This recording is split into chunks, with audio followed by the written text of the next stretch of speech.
আসসালামু আলাইকুম রহমতুল্লাহি অবরকাতুহু।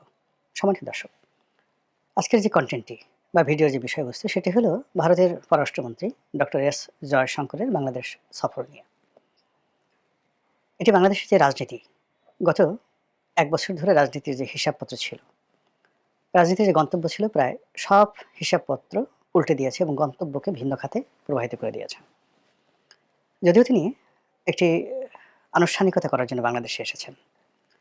বেগম খালেদা জিয়ার মৃত্যু এবং তার যে জানাজা, সেই অনুষ্ঠানে যোগদান করার জন্য ভারত সরকারের পক্ষ থেকে একটি শোক বার্তা নিয়ে তিনি বাংলাদেশে এসেছেন এবং তিনি সরকারের কোনো কর্তা ব্যক্তির সঙ্গে সাক্ষাৎ না করে জনাব তারেক রহমান সাহেবের সঙ্গে সাক্ষাৎ করেছেন এবং সম্ভবত তাকে রিসিভ করার জন্য এবং তার সঙ্গে তারেক রহমান সাহেবের বৈঠকটি আনুষ্ঠানিক করার জন্য জাতীয় সংসদ ভবনের একটি বিশেষ কক্ষ খুলে দেওয়া হয়েছিল এবং জনাব তারেক রহমান সাহেব এবং জয়শঙ্করের মধ্যে যে বডি ল্যাঙ্গুয়েজ, তার কথাবার্তা এবং টোটাল যে আনুষ্ঠানিকতা, এই আনুষ্ঠানিকতা সরকার করেছে, রাষ্ট্র করেছে, না কোনো বাহিনী করেছে, না কারা করেছে আমরা জানি না। কিন্তু অবস্থা দৃষ্টে মনে হয়েছে যে জয়শঙ্কর এবং জনাব তারেক রহমান সাহেবের যে বৈঠকটি, এটি কেবল ভবিষ্যতের নয়, এটি বর্তমানের যে ক্ষমতা, সেই ক্ষমতার একটা নির্দেশক এবং সেই নির্দেশনাকে ভারত স্পষ্টতই সিল এবং সাপোর্ট দিয়ে বলে দিয়েছে যে আমরা তারেক রহমান সাহেবের বাইরে, বিএনপির বাইরে অন্য কোনো ক্ষমতাকে আমরা এই মুহূর্তে অ্যাক্রেডিটেট করি না। তো জয়শঙ্করের যে এই সময়ের বাংলাদেশ সফর, এটিকে বুঝতে হলে কয়েকটি বিষয় আমাদের আলোচনা করা দরকার। প্রথমত হলো যে বেগম জিয়া যখন আওয়ামী লীগ জমানাতে ভারত গিয়েছিলেন, তখন ভারত তাকে যথেষ্ট সম্মান দেখিয়েছিল, যখন মনমোহন সিং প্রধানমন্ত্রী ছিলেন। যদিও আওয়ামী লীগ সরকার ক্ষমতায় ছিল, কিন্তু ভারত চেয়েছিল যে যেকোনো মূল্যে আওয়ামী লীগকে চাপে রাখার জন্য তারা কন্টেম্পোরারি ভারতের সঙ্গে বিএনপির একটা ভালো সম্পর্ক থাকবে, দিল্লির সঙ্গে এরকম একটা বন্দোবস্তর জন্য দিল্লি যাকে বলা হয় উন্মুখ হয়েছিল। বলা হয়ে থাকে যে বিএনপির ওই মুহূর্তে যারা কূটনৈতিক বিষয়াদি দেখতেন, শমসের মোবিন চৌধুরী, রিয়াজুর রহমান সাহেবের মতো যারা ঝানু এবং দক্ষ কূটনীতিবিদ ছিলেন এবং যাদের সঙ্গে ভারতের খুব সম্পর্ক ভালো ছিল, তারা ভারতের যে রাজনীতিবিদ, কূটনীতিবিদ, আমলা, সবার সঙ্গে একটা সুসম্পর্ক স্থাপন করে বেগম জিয়াকে ওই মুহূর্তে ভারতে নিয়ে যাওয়া হয়েছিল এবং তাকে যে রাষ্ট্রীয় প্রোটোকল দেওয়া হয়েছিল, এটি ভারতের ইতিহাসে নজিরবিহীন। বাংলাদেশের সংসদের প্রধান বিরোধী দলীয় নেতা, তো তাকে বাংলাদেশের প্রধানমন্ত্রী হিসেবে রাষ্ট্রীয় প্রোটোকল দেওয়া হয়েছিল। এটা সম্ভবত ২০১১ বা ১২ সনে। প্রণব মুখার্জি তখন রাষ্ট্রপতি।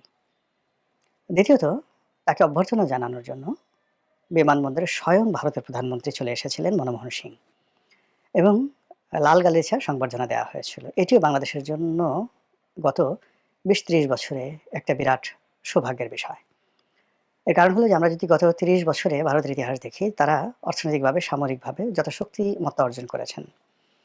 তো সেই শক্তিমত্তার সাথে ভারসাম্য রেখে অল্প কয়েকজন রাষ্ট্রনায়ক যখন তাদের দেশে আসে, তখন সেখানকার রাষ্ট্রপ্রধান বা সরকার প্রধান এয়ারপোর্টে যান। আদারওয়াইজ উপমন্ত্রী, প্রতিমন্ত্রী, সর্বোচ্চ মন্ত্রী পর্যায়ের লোকজন পাঠিয়ে বিশ্বের বিভিন্ন দেশের সরকার প্রধানদেরকে তারা অভ্যর্থনা জানান এবং ২০১৪ থেকে একদম শেষ পর্যন্ত নরেন্দ্র মোদীর জামানাতে শেখ হাসিনা যেই কয়বারই গিয়েছেন, কখনো উপমন্ত্রী, কখনো প্রতিমন্ত্রী মর্যাদার কাউকে এয়ারপোর্টে পাঠিয়ে শেখ হাসিনাকে রিসিভ করা হয়েছে। তো সেখানে স্বয়ং প্রধানমন্ত্রী মনমোহন সিং, আবার জানাতেন প্রধানমন্ত্রী না, কংগ্রেসের প্রধানমন্ত্রী, তিনি বেগম জিয়াকে অভ্যর্থনা জানিয়েছিলেন। এটা বিএনপির একটা বিরাট কূটনৈতিক বিজয় ছিল এবং একই সঙ্গে বিএনপির সঙ্গে ভারতের সম্পর্কর যাকে বলা হয় করার যে আগ্রহ, এটার একটা সর্বোচ্চ পরাকাষ্ঠা ছিল। বিএনপি সেটা রাখতে পারেনি। এর কারণ হলো সরকার পতনের আন্দোলন যখন তুঙ্গে, ঠিক সেই সময়টাতে প্রণব মুখার্জি বাংলাদেশে এসেছিলেন এবং তার সঙ্গে বেগম জিয়ার একটা শিডিউল বৈঠক ছিল এবং সেই বৈঠকের দিনে অবরোধ চলছিল ঢাকা শহরে এবং সেই অবরোধের মর্যাদা রাখতে গিয়ে বেগম জিয়া প্রণব মুখার্জির সঙ্গে দেখা করেননি।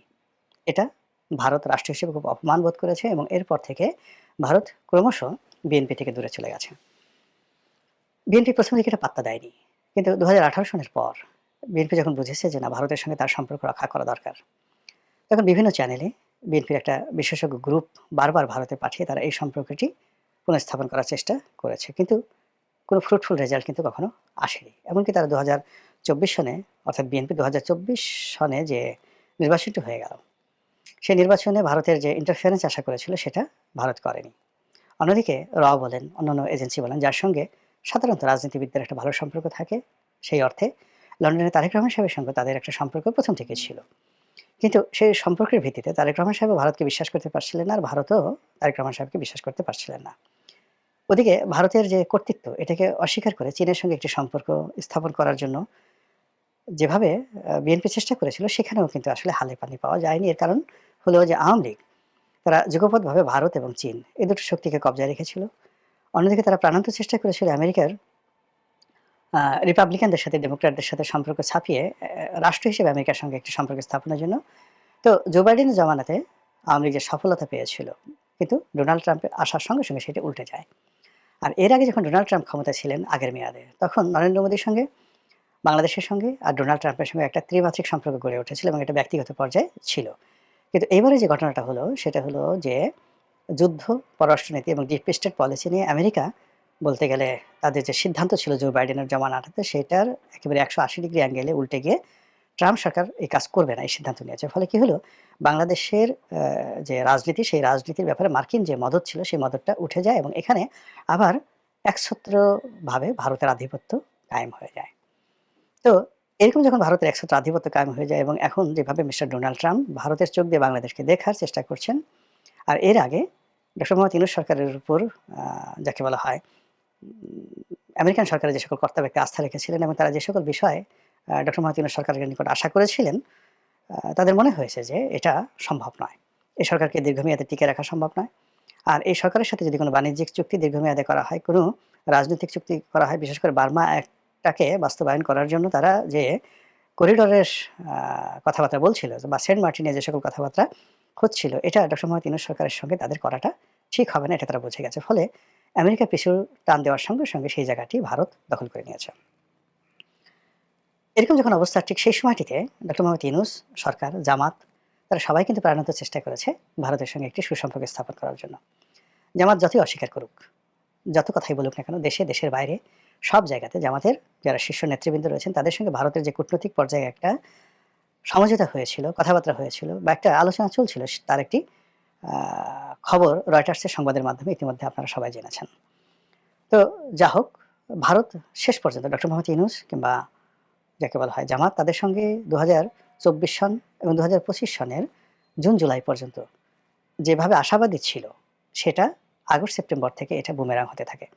এবং আমেরিকার মতো ভারতও বোঝে যে জামাত এবং বর্তমান যে সরকার আছে, ইউনূস সরকার, তাদের উপর নির্ভর করাটা তাদের জন্য নির্বুদ্ধিতা। ফলে বাংলাদেশের সাথে যদি সম্পর্ক স্থাপন করতে হয়, তাদেরকে এখানে আবার আওয়ামী লীগকে পুনর্বাসিত করতে হবে, যা বলতে গেলে 1% সম্ভব, 99% অসম্ভব। দ্বিতীয় যে অপশন বা একেবারে সর্বশেষ একমাত্র তাদের যে অপশন, সেই অপশন হলো বিএনপির সঙ্গে একটি সমঝোতা করা, যেটি তারা করতে চায়নি।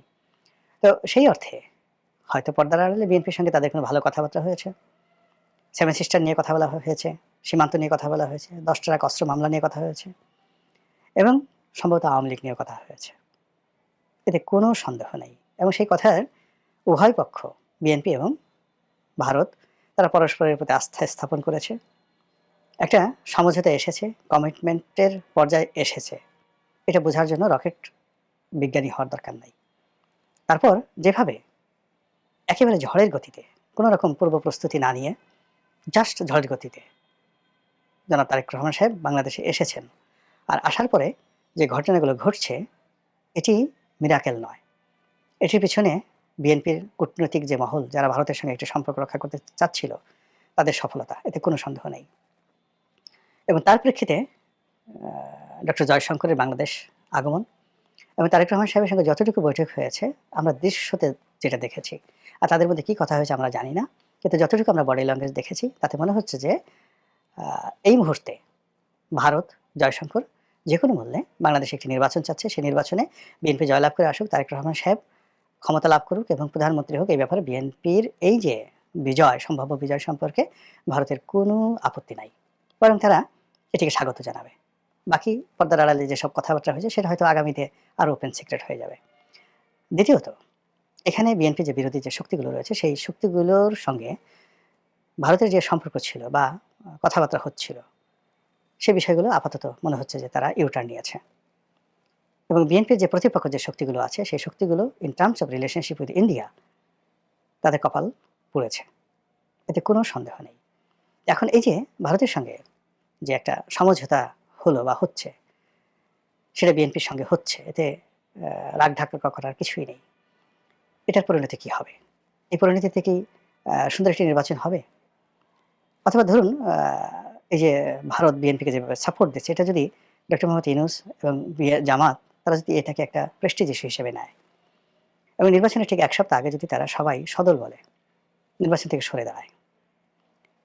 এখন তো নতুন করে শিডিউল ঘোষণা আর সম্ভব নয়।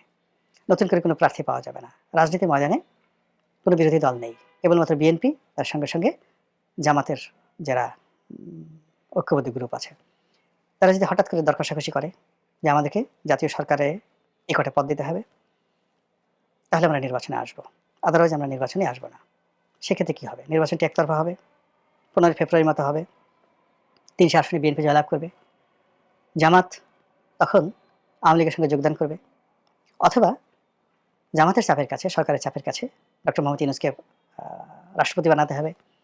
জামাতের আমিরকে উপপ্রধানমন্ত্রী করতে হবে এবং মন্ত্রিপরিষদের অর্ধেক সিট জামাতকে ছেড়ে দিতে হবে। এই সকল যদি শর্ত, জাতীয় সরকারের শর্ত বিএনপি অস্বীকার করে, তাহলে রাজনীতির ময়দান জামাতের যে শক্তিমত্তা রয়েছে, তার সঙ্গে, সঙ্গে আওয়ামী লীগ তো এখানে মানে পিন এবং পাঞ্চ এ দুটো করার জন্য তারা মুখিয়ে আছে। তাহলে কি হচ্ছে? আমরা যত কিছু ভালোই, ভালোই কল্পনা করছি, যেভাবে ভারতকে সবকিছুর মানে দণ্ড এবং মুণ্ডের অধিকর্তা মনে করছি, সেটি বাস্তবে বাস্তবায়িত নাও হতে পারে। মহান আল্লাহ আমাদের সবাইকে হেদায়েত দান করুন এবং হেফাজত করুন। আসসালামু আলাইকুম ওয়া রাহমাতুল্লাহি ওয়া বারাকাতুহু।